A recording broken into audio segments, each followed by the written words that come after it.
heaven, hallowed be thy name. Thy kingdom come, thy will be done on earth as it is in heaven. Give us today our daily bread, and forgive us our trespasses as we forgive those who trespass against us. Lead us not into temptation, but deliver us from evil. For thine is the kingdom, the power, and the glory forever and ever. Amen. Okay, yeah, my beloved wrestling coach, Coach Folio, used to, before we would go out on wrestling matches, which are intense, he used to do that. And at the time I was an atheist, but it was great. I liked it. So, and now, that we're doing things with a lot of implication, all the more. So we've got a really, really great show planned for today. I'm super psyched. I've got four main points to get to before we get to Smithy and Bryn's blog. Smitty's got some great fireworks for us this week. Some really great development. I got a text message. Well, let me start with this. So actually, I'll start with point two when Lawrence comes on, because it'll be like pursuant to things with him. So first, well, I'll say it now, and I'll make sure to catch Lawrence up on it.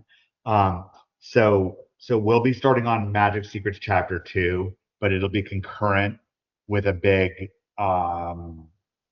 release that David Mills will be starting.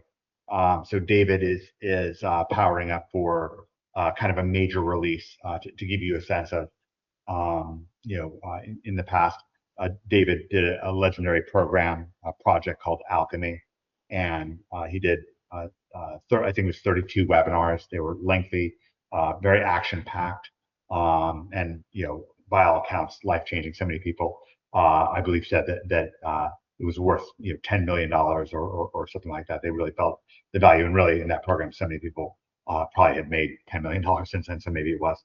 But anyways, I mean, what I mean is on the face of it already. For me, it was worth much more. I mean, really, really, really valuable. David's had a number of projects like this. Lawrence is actually, working with Brendan and the rest of us to kind of help organize things, which is really, really great on the YouTube channel for Law of Implication. That's youtube.com/Law of Implication, all one word.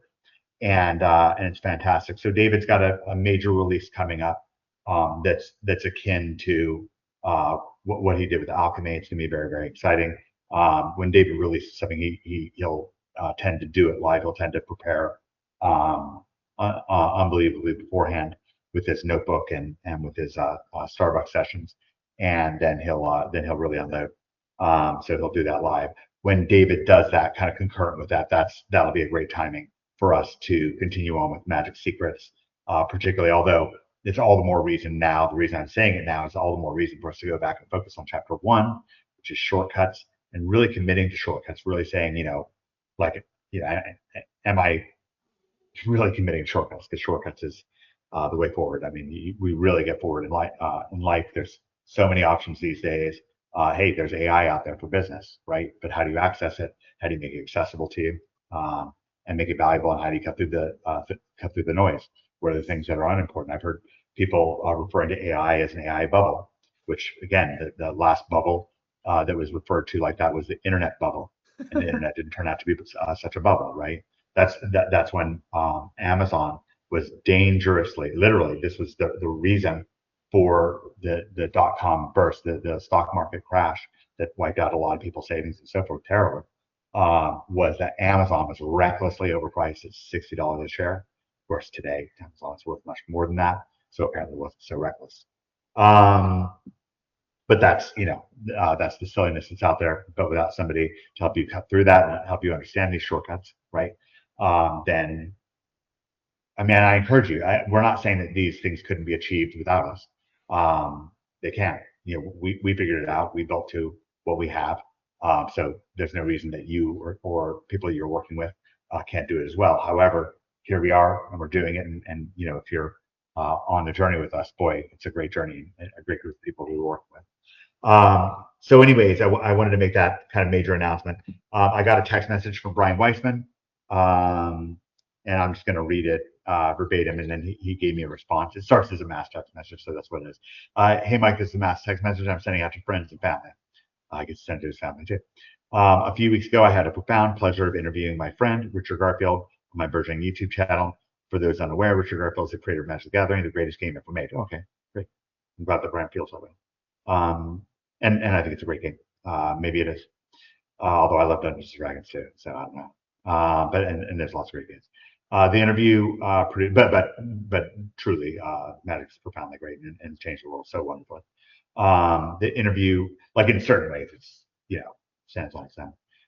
The interview produced an excellent discussion, which we released in two parts. The first part debuted today. Here's the link to the video. So I guess it debuted yesterday. And I'll be sharing that in a second. I effectively launched my gaming channel about 3 months ago. And since then, the growth has been steady. I'm writing to request you help amplifying this video. If you haven't visited or subscribed to my channel, please take the time to do that. It takes very little for it costs you nothing. On top of that, anything you can do to boost the video by sharing to others will be extremely helpful. Much love and gratitude to you all. Hope you're enjoying this one. Okay, great. I basically chatted with him a bit after that, and he responded a bit. It was great. What I said was, which is what's true, is that we have this magic, Magic Secrets that we created, a great website, the blog. We have this show, and we create our own science. We're not really based on interviews. There's a lot of people that I could have put my energy into lining up interviews and making this show about that. This show is not about that. I don't think it'll ever be about that. But we're a welcome place, right? Even for our own, sometimes we wind up the people that we probably wind up interviewing the most, for sure now and in the future, probably just members of our Magic Secrets community. But that said, when there's somebody who's great, and Richard Garfield has been an incredible friend of the program, who's gave us the endorsement for the Magic Secrets book that David and I wrote with a lot of science help from Dan Burdick. By the way, Brian Weissman, for those of you that don't know, great Magic player. He made a top 8 with David Pro Tour Los Angeles. He may have made other top finishes at the Pro Tour, but he's certainly a legendary Magic player. And he was a teammate with Dan Burdick, who's of course beloved of the show. We basically founded things with Smitty, Dan, David, and I at the very beginning of things. So glad to have Dan in our midst, and Dan and Brian work together a ton with their teammates, Matt Place and so on, John and Medina, and produced just fantastic results. And they were some of the great innovators of Magic. We had terrific experiences with them. Brian's been very big in boosting Old School, which is a format in Magic, which I actually did some testing with them and have some good ideas to share with you guys on at some point. Probably even dominant ideas for that format once I get around to sharing them. But anyways, so Brian wanted us to put out the word on it. So what I'm going to do, I'm not going to play the interview because of course you can do that yourself. I'll look to link to it on the channel if I don't my best, but I really will look to do it. And so I'm going to pull up this interview right here. I'm going to go to my sharing and just take a few moments just to show this and sharing the screen. And so this is more kind of putting out the word on something and kind of quickly sharing my thoughts. Okay, it looks like the screen is grayed out. I don't know if that's some sort of a GoToWebinar glitch or if that's actually grayed out on the screen. For me, I can see on my screen, I can see Richard and yeah, same. It's popping up now also. Oh, is it now popping up? Yeah, okay, yeah. It was like a couple seconds. It was how great, Richard but now it's Garfield, good. yeah, invented Magic the Gathering, and I covered some of that topic matter in the Magic Secrets kind of novel style book, and I think it's great. I think it's great that these guys got together and discussed it. Richard's still active in the gaming world. He's got someone, Jason Zila, who's I think one of the top players when I played at the time. Who's working with him at his production company, and so I think that's great. And and so anyways, I think finding it based on this should be fairly simple. How Richard Garfield invented Magic the Gathering, Brian Weissman. So I'm sure Richard Garfield, Brian Weissman should populate a top result and should be easily able to find it. And that's great for Brian. And I told Brian if he wants to jump on the show with us sometime, then we're more than happy. He's somebody who's very supportive of Magic Secrets when we were getting started, and I even included him in some of the early artwork that we did. So great. So that's great. I recommend checking that out.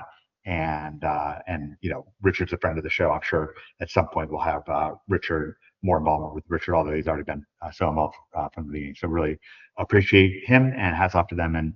And we'll continuously be a channel where when people are doing things outside of Magic Secrets. You have Pat Chapin, who's been intrinsically involved in Magic Secrets for years and years and years. Published one of the a whole book of Magic Secrets, basically almost as involved as much as Smitty, but incredibly involved. He has a new book coming out, and so we'll talk about his book, no doubt. When it debuts, he said he's going to send it over to me, so I'll check it out when it comes, and proudly share it with you guys. So we'll look to be a good place for people to share stuff like that. Okay, so I've got now that also a little bit helps distinguish the difference between the Magic Secret Show and other types of content. Actually, I was thinking about this going back to the very beginning days of internet marketing. When David and I did our the first $1 million launch with John Reese back in 2000, $1 million day launch with John Reese back in 2004.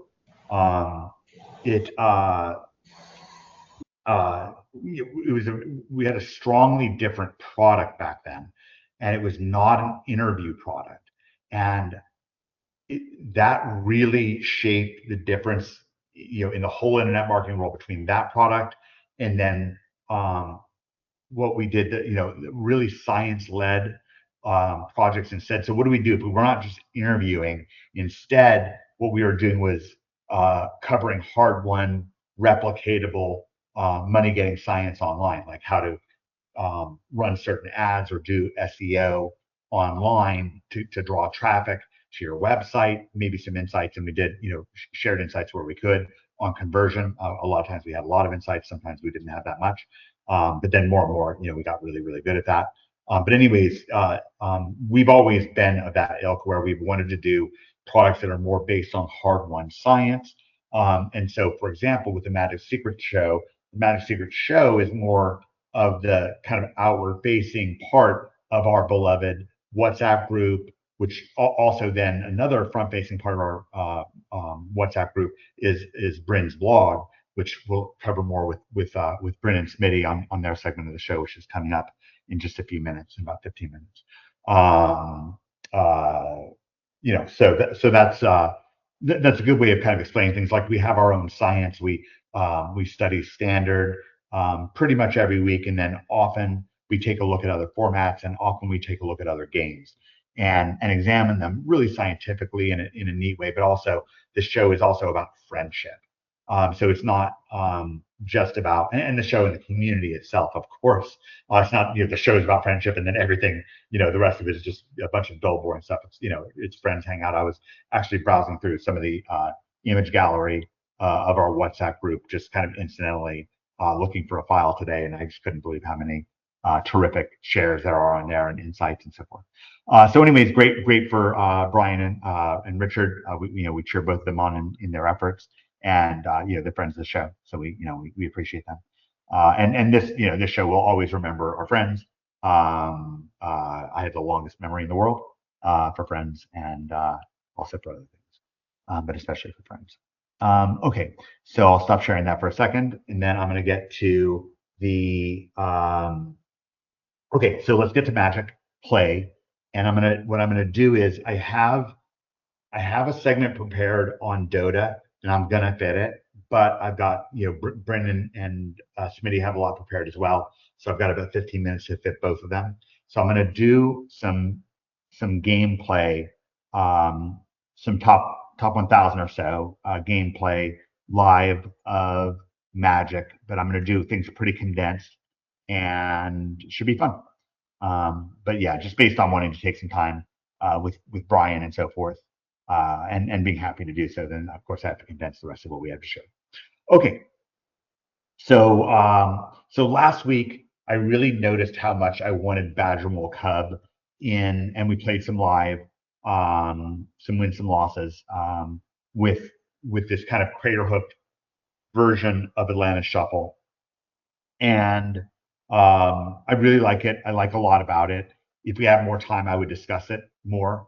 Um, Mostly, I think what I realize. So one of the things I realize is we can play breakout. This really might be quite good. What I have outlined right here, it's pretty dang well thought out.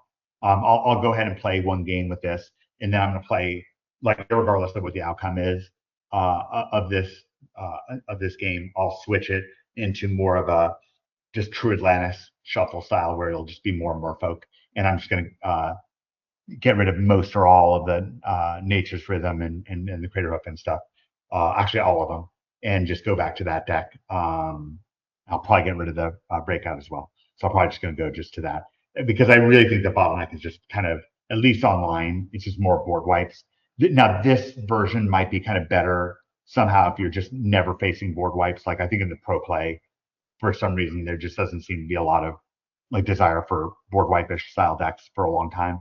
So I don't know, and maybe I'm wrong about that, but I'm going to play.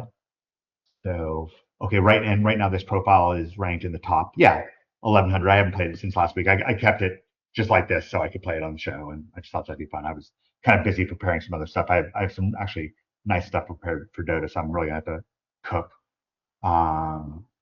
to get here. I wanted to kind of demonstrate about Dota. That may have to wait a week. Play ranked. So the thing is, yeah, again, online, what you're dealing with is if people don't board wipe you, you generally like if you don't get mana screwed or board wiped, you generally win. Oh boy, this is a tough one. Keep 7. I think we're quite fine here. If we're going second, not as much going second. Okay, well let's see what you got. Okay, we're gonna go green on the land. I won't be able to comment as much. Okay, so I'm just gonna do it this way and hope for the best. I could have played, I don't know what else. I think that's fine. That's a fine play. All right, so let's see what he's got. So he's play a landfall deck. We do have two tie binders. So once we get our mana out, he may not be in that great shape. We will see. Yeah, you're probably in pretty good shape. Although would have loved to land there. Yeah.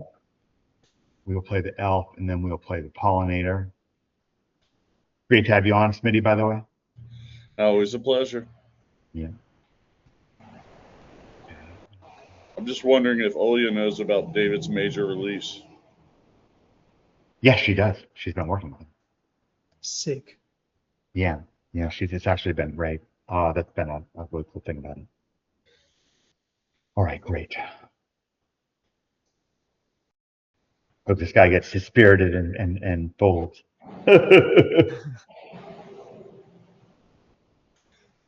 Says I'm number 426 for some reason. I don't know how that can be true. Oh, maybe because the last time I played, I was 426 and they feel bad about busting me all the way down to 1100. Right, and then, and then you win, and then you're 1,000 something. Yeah. Yeah. Beat them down like 1,000 points. No, you definitely lose a lot of rank sleeping on Arena. Yeah, it's okay. I mean, again, we're not like I won 3 world championships. I covered what. Oh yeah. I mean, covered. Okay, he's got a cut, so we're in trouble. Unless we kind of come out of this swinging. Yeah, we have a breakout, right? I guess we have a charm. I mean, really, what's he gonna do? I guess he's got a lot of mana now. 5 mana. Let's see if he has something else vicious to play here. Another cub or something. He plays another cub and then no. What's he doing? Why even bust that right now? What's the point? Oh, because he doesn't want me to tie bind it? Too late now. There's our Royd. Mm-hmm. Yeah, what do we want to do here?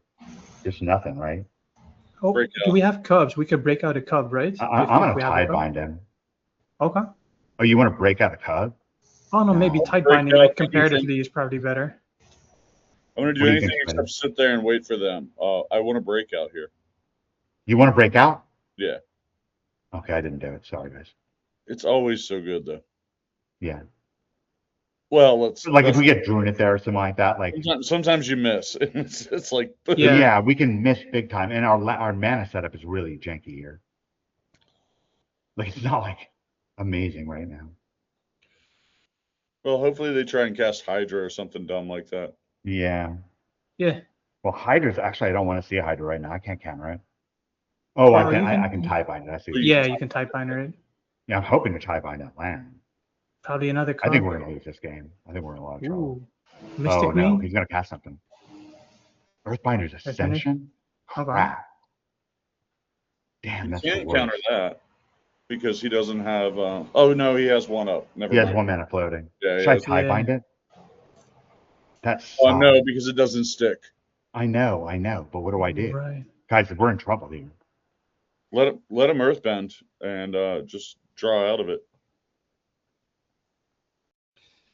What? Anything? No, dude, this stops the Earthbind and the search for the basic card, doesn't it? Seems so. Why I don't we almost just seem stop like it? Yeah, it seems like almost tight bind it. I Like don't what know. else are we gonna do? I don't want to deal with that. Like maybe Fair throw enough. it. I'll take Bryn Theory on Tidebinder play it every time. I mean, we're kind of stopped up. We're going second. You know, it's an aggressive. Yeah. Like you can't just sit around like let them like. And we'll never stop anything after that. I mean, he didn't want to see that. Okay, you guys were right. I was wrong. Never mind. I see it. That was good, right? He could still have a Mystic Green now, but oh no, He can't play Mystic no, Green he can't. now. Stupid Hydra. Hydra. Okay. Okay, but that's fine. We can still tie bind the Hydra. We're not that bad off. Oh, he's gonna make the Hydra huge. Well, it's not that big. He only makes it 2/2. Yeah, I think so. He's not happy about that. All right, we're still screwed. Boo. We want to. Yeah, I'm gonna take it out right now. I'm taking the Hydra out right now. Yeah. Obviously. Nice. No. I hate to see this. He's not happy about that? Yeah, definitely. Oh, Hydra's my bait. But he can have like all he needs is Smitty's favorite card, the warp card. The hoof, yeah. Yeah. I mean we're so screwed here. He's got infinite mana. We're still stopped up. Yeah, he's got another Hydra. And this version only has 3 tie binders. So I think maybe Smitty's right. We probably just should have done the come on. Okay, now you can scoop. I was going to say play on, but now you can quit. Yeah. Nursery. Okay. Good deal. One interesting thing we see. So now we dropped to 1,300. Wow. Yeah. Oh, one interesting thing we see is the return of Ultima, demo fields everywhere, and Nursery in the current format. Yeah. And that wasn't to just suppress you. This is a profoundly good deck. Don't get me wrong. We're just testing. Okay. So I'm going to do this a different way. My 4 beloved tie binders. This. Okay. And then I'm going to start putting Merfolk in. All right, let's put in a spell. Spell Pierce? Yeah, Spell Pierce. And let's put in Spidey Sense. Woot woot. Them's my boys. Spidey Sense. And then I'm just going to put in what? A couple. What's missing from the deck? I think other Merfolk. Land. Scouts. You need more land. Okay, I'll put in a couple scouts. Let's put in Michelangelo. What are we missing? 59. I'll just do what Smitty said and put in one more land. Yeah. Sure. Done. Okay. I'll say one more real fast.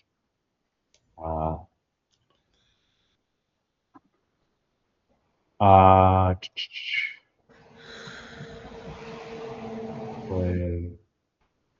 All right. I'll play one like this, and then I'm going to cover some Dota really fast. Again, I know this is abbreviated, but we've covered a lot with this deck. But I still think my the reason I bring this up is I think that this is probably still the best deck. When you look at the overall meta of things, overall what's going on, we tested a lot of stuff. Bryn's got some great testing that he just did with the funny version. Mm-hmm. Man, so depressing to lose when you've got that much going for you. Wait. Yeah, okay, yeah. Yeah, this is right. Yeah, just to keep the. Well, no. Huh? No, you can save. You have. Oh, never mind. I'm sorry. Yeah, you have Spidey Sense. Don't cast Mockingbird. Why? Because they're going to shoot your Druidess. So? Then they shoot my Druid. It's great. Who cares? Okay. Yeah, look, I got kind of all kinds of stuff. I got mana. I've got a Badger Mole Cub in that. Then I still have the Spidey Sense. He's got to kill this guy. It's just a Badger Mole Cub. And then he spends his whole turn. And I would have to return a creature, Smitty. Yeah.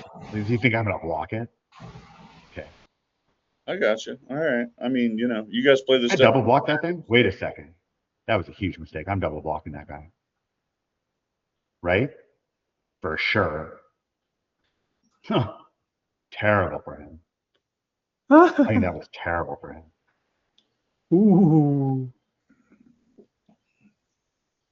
I want to copy the green land, but I can't. All right, well, whatever. We'll tight on time here. Okay, so this is gonna be tough card economy wise. Hopefully we can win. I can keep the. Go wide and defend. The theme of the deck. Yeah, we just need to draw something as a problem, and I just took out a lot of. This isn't the same type deck as before. It doesn't have as many auto win cards. I maybe should just block this guy and take it out. I think I do. Watch this. Block with a cub, let him jump on it, and then boost the cub. Yeah. And it did the charm. Yeah. Oh. Okay. The only thing he could do is have a burn spell, but then. Yeah. Yeah, if he's got it, he's got it. But then you can cast Spidey on the burn spell. No, I can't. I don't have enough blue. Oh yeah, you Yeah. can. So he didn't have it. Oh, he traded. All right. Okay. Yeah, it's fine. That's fair. This is all about whether we it doesn't really matter. What matters is if we draw, not that. Something good. Yeah. Okay. Screw here. Double block here. Full wave, sure. We Do could that have again. 2 cups though. Let's double block. Yeah, with the bird and the land. No, just counter. Yeah, funny. That's another card that's been coming back, and you're seeing a whole lot more. Mm-hmm. Yeah, Dreadnought's Ire, which is an old favorite of mine. You're seeing a ton of it now. Ooh, so. Hey, that was a cell sword. The red deck is kind of something I want to talk about too. Ever since I saw Jerry Thompson playing mono red in that RCQ and making top 8 and whatever. Sure. Yeah, just a stellar feller. I've been kind of had that in the back of my mind. Let's do it, right? Yeah, I wonder if you tap one elf. Why? To cast a Mockingbird and make it a 2/2, or? Well, we need one blue here. We're gonna cast a Mockingbird. Yeah. You don't like it? I wonder if we keep the type binder open, but. For what? Oh, maybe some of his you might be right. Creature? You might be totally right, but that's why I'm asking. Yeah. So I guess if he casts the 2/2 haste guy. Yeah, exactly. The mouse. Yeah. Yeah, maybe it's a mistake. I don't know. Great. Thanks for killing him, not me. All right, yeah, I think he's in trouble. All right. Well, we just both dropped and drew bad, and he drew worse. I think he's in a fair amount of trouble. So, Are we gonna Ooh. Finder? oh, you Oh, want yeah, me to perhaps. throw it down and come after him? At some point. Maybe I should. Yeah, probably. Raw Dog Yeah. Finder Newsenberg? Yeah. I don't think it really matters right now. I think we've got this one well in hand. Yeah. Well, now at least you're not. Oh my gosh! Look at this. You can hit the claw. Yeah. This guy's in a lot of trouble.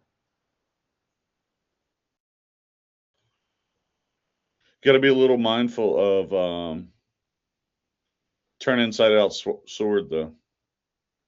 Oh yeah, for sure. Yeah. Draw cards with Merfolk at the end of your turn, like if we can.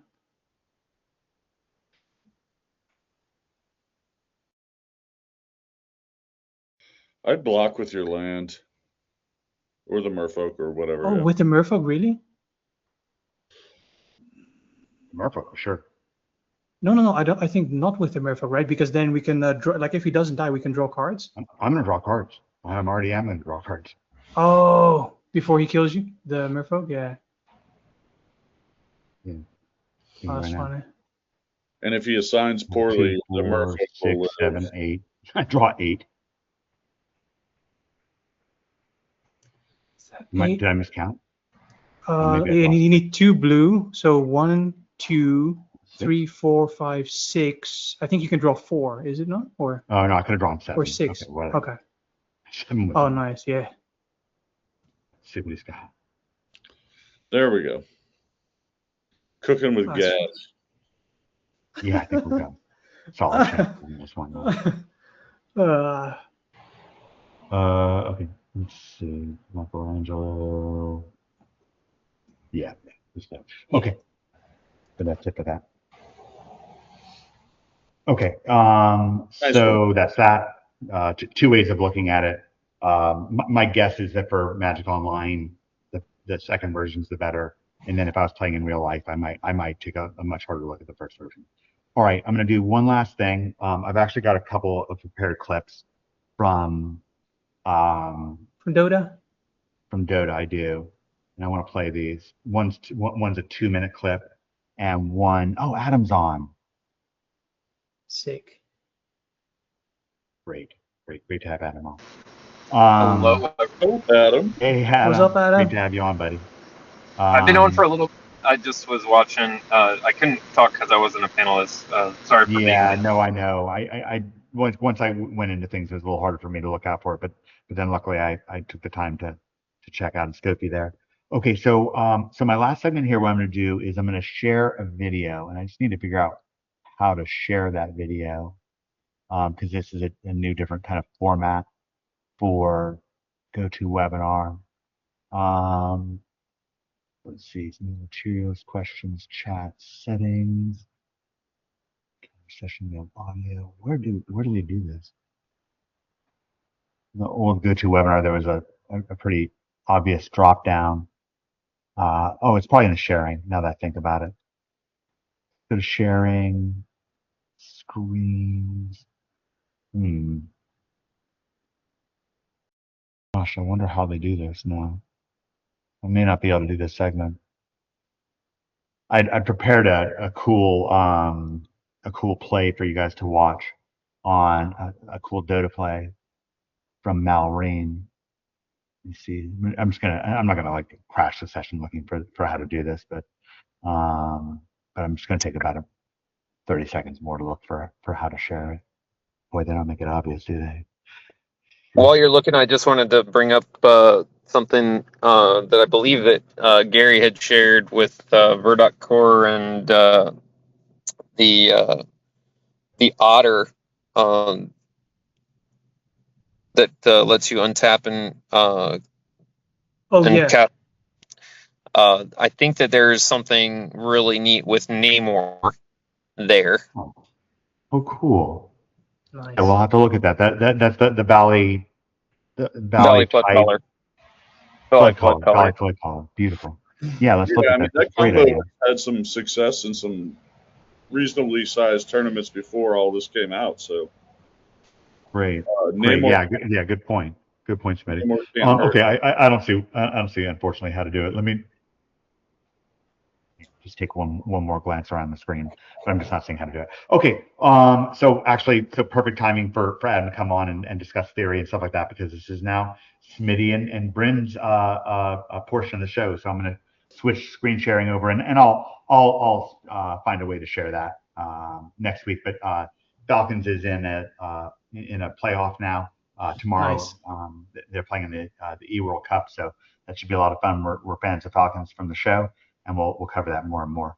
Okay, so I'm going to go to screen sharing. Let's see. Let's go to people, and let's go to Bryn, and let's go to presenter. There we go. Window. Great. And then Smitty and Bryn and Adam are going to go on for about a half an hour here, and then I'll come on at the end just to help us wrap up the show, and wrap up another great Night of Secrets. Here we go. Bryn's blog. Here we go, baby. Yeah, there's the blog. Created a blog, I think today. It was like for a couple of days ago, I got into Diamond with a 73% win rate. I think it was July 13th. I started playing somewhere in Platinum. So here's the ranking to Diamond 4.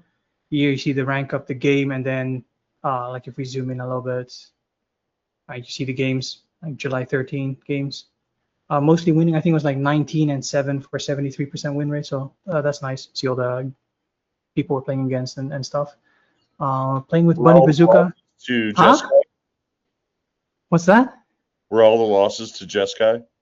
Let me see. There was one to mono green, one to blue, white, red, one to green. I think green white might be the toughest matchup, by the way, currently. Maybe I'm playing it wrong, but that's like they're really interactive, like getting all of our creatures like early, and then it's kind of like harder to pop off. And they of course have their cubs also, and their roids and stuff. So I think that's the hardest matchup so far.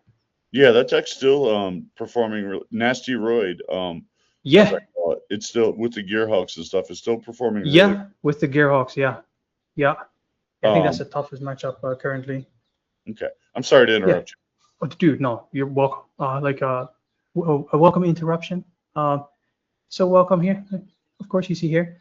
This is kind of like the reason I was like, okay, I want to add a little bit of time to play some. And I was like, okay, cool. Let me, refresh my memory.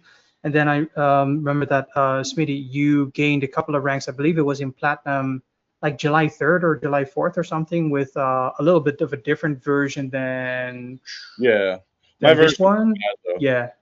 Than this one. So and I said here it had the practice offense. Definitely wrong. What was that? 4 of the Peter Porkers was definitely wrong. Yeah, 4 Peter Porkers. I think 2 practice offense, 2 sharpshooters, and there might have been some other. I think 2 of like a couple of others, but those 3 for sure. Yeah, I mean, I was just trying it. Practice offense is just some good. Sharpshooter is kind of an overperformer. Really? Yeah, right now, I mean, there's just you almost can't miss if you've got artifact and enchantment removal, like. Oh right, because when it enters, you can gift like a fish or gift a card or something. Yeah, and then you can remove. But if I give them a card to take out their tablet, I'm okay with that. Yeah. Wow. Yeah. So anyways, my build was bad, but it was fun to try.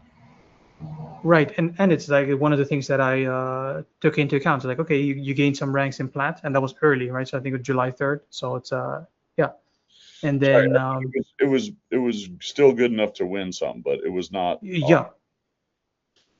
Okay, so go ahead, Bryn. And it was like early in the season, right? So basically everybody from Mythic got into Platinum, and then that's the guys that you were playing, right? So.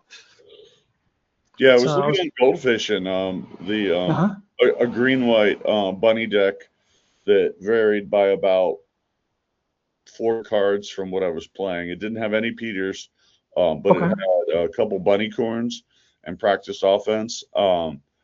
Did very well. I think it either won or got a second place in like a 9-round tournament. Oh wow! So that was interesting. Yeah, there's more to talk about than that. So go ahead, sir. Yeah, Okay. Yeah, and then I think around the same day, or like the next day, Mike got into diamond. Mike got into diamond. Um, here's Mike beating his first 4 opponents, and then here's Mike beating, I think, the first 6 or 7. I think this was the first 6, and then he won another one. And then this was shared from our WhatsApp group, and then this is the deck list. So we're playing what is it, 16 lands, basically 16 green and 16 20 white. lands. It's 20 lands. Oh, with the land roll also 1, 2, 3, 4. All right, 20 lands. Yeah, my bad. Counting and talking, I guess, is different parts of the brain. So that will be my excuse for today. Don't talk about 16 land decks. I love 16 land decks. No, 86. But 17 is fine also, you know. So unless you're playing Charbelcher or something. Yeah. I mean, this deck is pretty self-explanatory. What I do like is I think against mono red, it has a very high win rate. I think part of the reasons are like the Key Knight Curator, like a 3/3 on turn 2 is very hard to deal with. Even the Valley Quest Caller, like a 2/3. Like they have some burn spells, but the burn spells do like 2 damage or like 4 or 5, but then they have to kick some and stuff. But it's like later rounds or later turns. So I think it's a pretty high win rate against mono red, which was nice. The hop to it is an unexpected one. So sometimes you cast like hop to it on turn 2 or 3, and then either you cast the Valley Quest Caller or you cast, of course, the Ouroboros, Mr. Green. So yeah, that's a nice one. Of course, when we cast the hop to it, and we have like a Valley Might Caller, and he's sexy with the Might Caller. Yeah, and then also with the Beauregard Mentor, like those two together, it's yeah. It's also like gets done fast.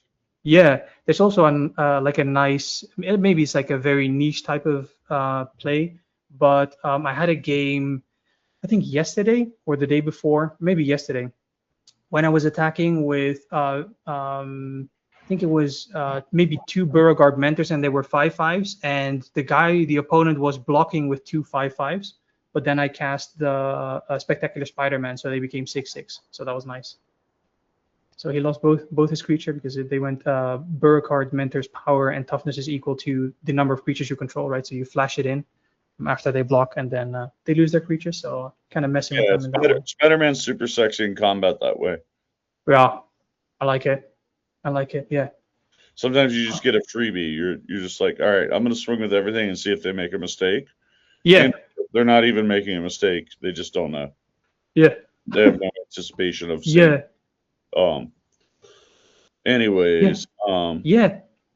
And something I also noticed the past couple of days was I think two or three times I played against the basically the UG Shuffle that we're playing with. It had like a Druneth or the Jackal and like a Mockingbird once. I was like, oh, I was very happy to see that. So it's niche, very niche, as in like not common, but I was happy to see it. I hardly ever see any Druneths. Yeah, same.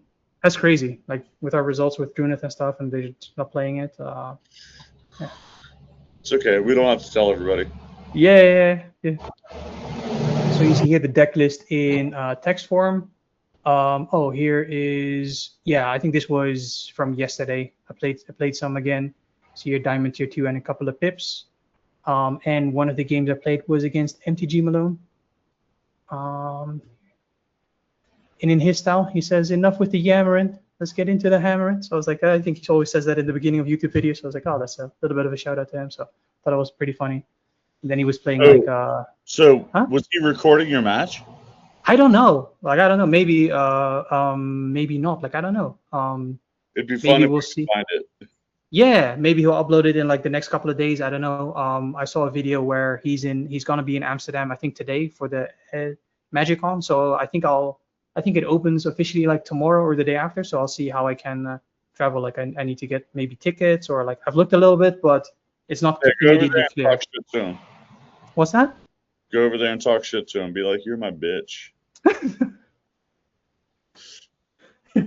But get a haircut first. Yeah. I'm just I'll do a buzz cut. Yeah. um Yeah. So I think he was. I'm not sure what this is. The Kellen joins up, and then this was Miles Morales, and then flips into Ultimate Spider-Man, I believe. And I think he was on the play, and we were on the draw. So we did well. Yeah. Miles Morales, more like Miles, more or less. Yeah, that's okay. Cool. Anyways, fun game. Shout out to MDG Malone. I think I think when I first started seeing his videos, he was like on the way to 33,333 subs. He hit that, and then I think he hit 44,444 recently, and he's on the way to 55,555. So good luck to him. It was a fun game. Yeah. So, Smitty, I know you wanted to talk about the meta. yes, we can do that. Do you have the account that I play on up? I don't have it up. You want me to pull it up? Well, let's talk about the meta first, and then yeah, just pull it up in the background if you have time. So what you see here is that No, I can't. careful, yeah. Yeah, I can't. Kind of. I was like, oh yeah, let me open it and drag it, but no possible.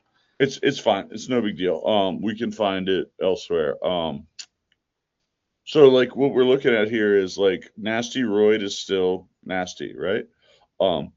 But 25, 24, almost 25% of the meta is Jeskai Revelations.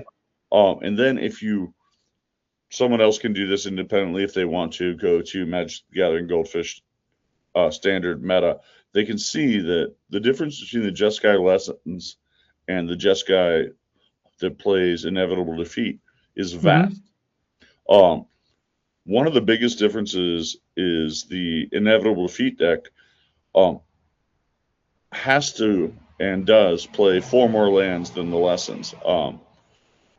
The other side of the coin is the Jeskai Lessons deck plays some spells that aren't quite as good because they're Lessons, but they're still very good spells, and they get Ancestral Recall for that price. So it's super interesting. Freeman with the accumulated wisdom, you mean, or? I'm sorry. With the accumulated wisdom, you mean? Yeah. Freeman was talking about last week how many control decks he was running into, and he wasn't super happy about it, and that's fine. I don't particularly enjoy playing against them either unless I'm on something that does really well with them. Yeah. And they bore me to tears to play them now, even though I used to be like a diehard control player. The interesting thing is like that's just 25% of the meta, and standard is so balanced now. People are holding on to their prowess decks. They're holding on to their excruciator decks. And Spelementals is a scourge to many of the decks that I would like to play. So the question is, with 25% of the meta being Jeskai Revelations, what's the foil to that? And all I can really come up with is destroy their hand or go really fast. And so what I was talking about earlier with the House Squad Heavy is a card that I don't know why it's good, but apparently it's good in the mono red deck. And you're seeing some cool versions of the mono red deck that have 4 main deck Mage Banes, 4 Squelchers, obviously, and 4 Howl Heavies. No Slick Shots, 11 bolts between Shock, Lightning Strike, and Burst Lightning. And so, yeah, I don't know. It might be the time to explore Dumb Red again. But speaking of Dumb Red,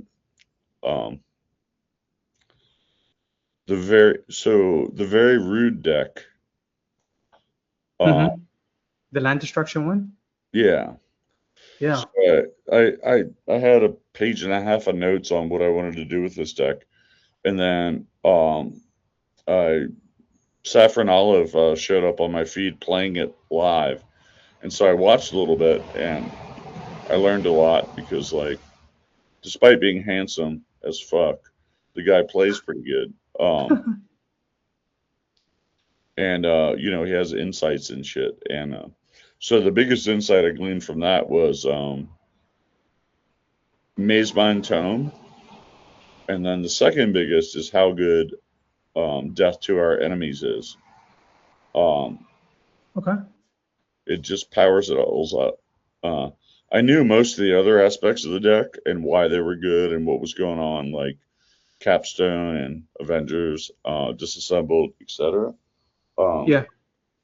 But the Maze Mind was a real eye opener because it's a fantastic card in the deck. It gives you a little bit of reach, but mostly it gives you something to do turn 2, and a little bit. Is that the artifact or something that you can tap for, like drawing a card or something, or scrying? Correct, yeah. And then when it dies, you gain 4 life, which is occasionally relevant. And I find that I usually probably scry 3 times and draw 1 card, as I'm searching for things to get going, which Death to Our Enemies provides us with those essentially free-ish treasure tokens. Yeah. And so, yeah, I mean, like, I don't think the deck's actually good. I think it's kind of like the White Enchants deck. Like, you only see it in Arena, or? No, it just smashes like Cub decks and stuff. It like smashes certain matchups, and then it's kind of like drawing dead in others. But it's so rude when you like I cut my opponent down to having 2 islands and no red mana in his red-blue deck. Yeah. It's just very rude. And that's all I have to say about that. I'd love if you could pull it up to just show people. Yeah, I can pull it up, but I have to stop screen sharing for a second. Let me stop screen sharing for a second, then I'll pull it up.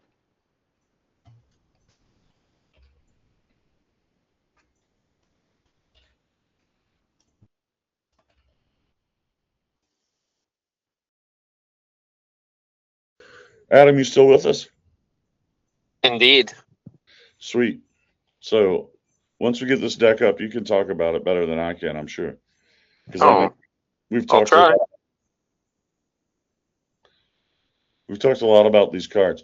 I originally had some of the Hellkites and all sorts of goofy shit in here, trying to see what worked, but the Hellkites just didn't really do a very good job. And I'm curious your opinion of the red land that can be like a 3-mana instant, or an 0/1 goofball. I see most people are playing the Final Fantasy one. Yeah, Grey Poupon, second deck, yeah. It was originally called Pardon Me, but I thought Excuse Me, Sir, do you have some Grey Poupon was better. Yeah, scroll over to the right on the land near the top that I have 2 of. Unbloom, yeah. This one, yeah. No, yeah, that one. And I'm not madly in love with playing 4 of these, but most people do. I think that card's okay. It certainly has application. I personally would try to limit as much as possible tap lands, but I see that it has application for sure. Yeah. I mean, like, I would not have played it if I hadn't seen people playing 4 of them. The bibliotheques, I have more demo fields than most people. But yeah, I mean, like, you know, we had talked about the hammer before. It can be really rude too. Yeah, that one. It can just be really damn rude. Yeah. Probably want 4 Thors. I don't know if I have 4 Thors or 3. Yeah, probably want 4. Yeah, this thing looks really cool. Yeah, it's good. have it played And against me. then, It's just pretty good. You can look at Avengers Disassembled, which we've talked about plenty. Have you really liked the Death to Our Enemies? Oh, it's so that was the thing that surprised me, was like I was like, what? This seems like bullshit. But the treasure tokens are fantastic. And then at some point, the bonus of 7 damage can be fantastic as well. Sometimes it's 7. It's never going to be too bad. If you look at the WhatsApp chat, I did some really rude things to people with Death to Our Enemies and Avengers. And the treasure tokens help you get to the capstone, which is really where you want to be. You want to be capstone Thor. I'm also playing 3 of Braids, which many people aren't. But I feel like it's probably close to correct. Maybe a few less, maybe 1 less or something. Do we have enough time to take it for a spin or no? Sure, go for it.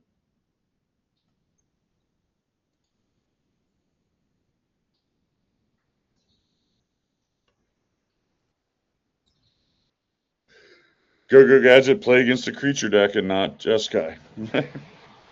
That would be great. Yeah. It's not particularly great against control. It's really good against like most creature decks. I mean, they can sneak in a Roid or something big on you, but sometimes even you can deal with the Roid, yada yada. Okay, so opponent goes first. That's fine. Yeah, this is going to be the game that determines whether or not that Death to Our Enemies is worth playing. Yeah, we're going to keep this and lead with Corey. There's another card other people aren't playing, but I totally think it's worth it. I'm a fan of Corey.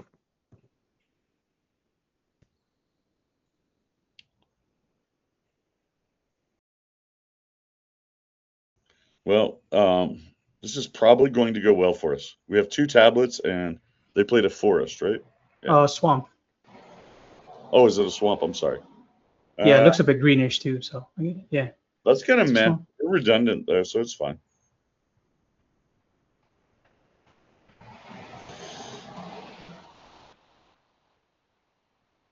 Okay. I remember. Oh, okay. Okay. Oh, they're on Foggy. Yeah, they're on Foggy. Yeah, we'll see. We'll see if they get there before we do. This is not good times. What do you want to play? Mountain or demo? Mountain.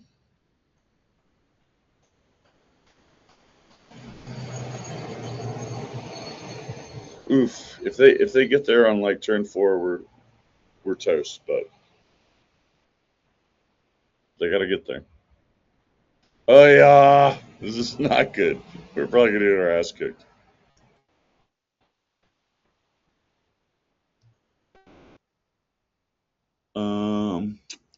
Go ahead and abrade their lattice. Okay. End of turn, because that will potentially slow them down on the Foggy. So cast a demo? Yeah, play the demo. Yes. And then we're going to probably just go ahead and kill their pylons. On our turn or their turn? No, we're going to play tablet. Yeah, play tablet. Unfortunately, we won't be able to play whatever it turns over, but that's okay. Because if they have us, killing the pylons isn't going to do that much anyway. If they get Galta and dump 5 dinosaurs in our face. Yeah. That's what's happening. Oh, yeah, there you go. Good job. We'll see. Hold on. Oh, yeah, that's enough. Bye. All right, we lose.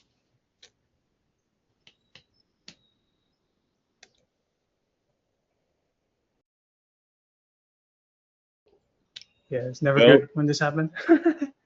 I Okay, great. enjoy playing I- Augie. It's a I, fun. I would have probably tried to Avengers there. You think? I mean, he. Avengers over a tablet. I thought about it. Yeah. Oh, just in case he only has 2 swamps in the whole deck.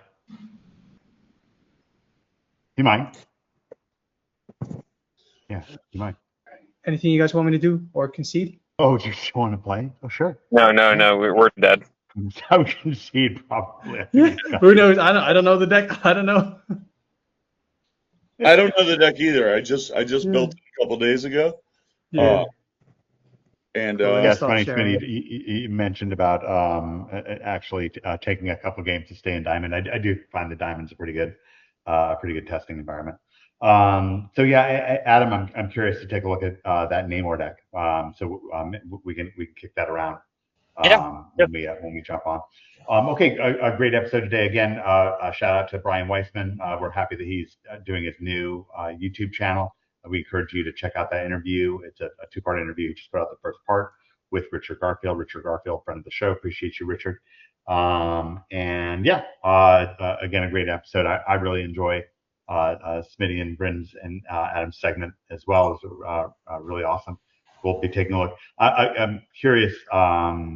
Curious for some different directions. We'll take a look at what we can do with that, because it's interesting how land destruction just got completely eliminated. As Smitty points out, we used to play a lot of land destruction back in the day. So anyways, now it's bad. What's that? Now it's mostly bad. Yeah, it's interesting, but again, we actually saw in the last Pro Tour how a bunch of those the white spells that where people search for basic lands, and a lot of people didn't have the basic lands for them. So in demolition fields and so forth. So that's one of the kind of reasonable ways that WotC's balance the game. And anyways, it's sort of how the game is, and I like that we're taking a look at it. But anyways, great episode for today. I really enjoyed watching Bryn's blog. That's great getting into the science, and again that kind of outlines the difference between the show. We really focus more on science and exploring science, making our own science, and of course then we really want to be a platform for our own creators and for other creators when they're doing things. We really feel like people don't get nearly platformed enough, and so this is a really safe place with David Mills watching over things. He's really got the reputation, and David and I have a great working relationship, and it really works well together. And in that way, and also it's just a genuine way for friends to connect. I consider everyone who's on the show here. Of course, Smitty's one of my best friends, longest lasting friends.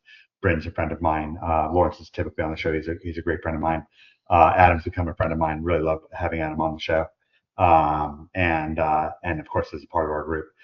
So it's great. And we have other friends, Dan Burdick and so on, that are often on this show. And I don't throw around the word friend lightly. I think friends should do things together that they actually enjoy, and build things together that they enjoy. And then the triumphs that we share are all the sweeter. Okay, great show for today. And we will continue on next week. It's a continues to grow the value of it. Great job, Smitty. You just tremendous how you anchor the community in the show. It's just total marvel. It's just fun. It's awesome, incredible. Adam, thanks again for having you on the show. I'll try to get you on earlier. Thanks. Next week. We had the news again. When people come to me a little bit out of the blue with news, we already had our plans for this week. I had to kind of move the Dota segment to next week, but we'll cover that next week, and we'll be rooting on Falcons this week. All right, God bless, guys. We'll see you on the next episode. God bless.